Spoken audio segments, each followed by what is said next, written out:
ডোমকলের খবরে নজর রাখবো। চলন্ত বাসে দুষ্কৃতীদের হামলার অভিযোগ।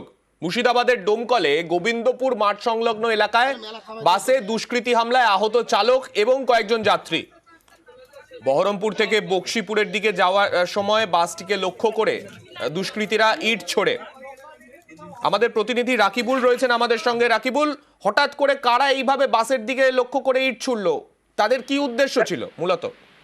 দেখো, যাত্রীবাহী চলন্ত বাসে দুষ্কৃতীদের হামলার অভিযোগ মুর্শিদাবাদের দমকলের গোবিন্দপুর মাঠ সংলগ্ন এলাকায়।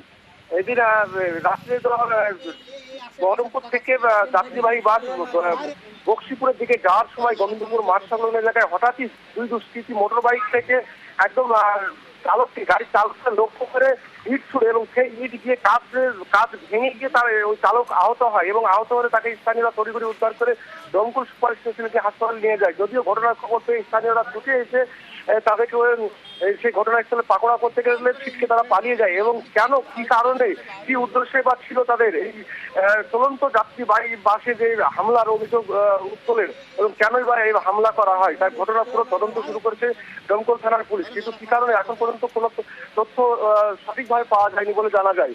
যদি এই ঘটনায় অল্পের জন্য রক্ষা পায় যাত্রীবাহী বাসের যাত্রীরা। ধন্যবাদ রাকিবুল। পয়সা নিচ্ছি আর এইখান থেকে আমি হয়তো ডালে লাগলো, দেখছি ড্রাইভারের সামনে দিয়ে আমাকে এই জায়গায় লেগেছে ইট একটা, এই বড় ইট। যদি গাড়িটা স্পিড থাকতো, গাড়িটার প্যাসেঞ্জাররা কি হতো, এখানে ছেলে দুটো দাঁড়িয়েছিল এই জায়গায় সেম, গাড়ি কাছতে দেখে ইট মারিয়ে পালিয়ে গেল মোটর সাইকেল নিয়ে। তাহলে এখানকার এলাকার যে কোনো ছেলে পেলে হবে, নাহলে ভাটার কেউ হবে।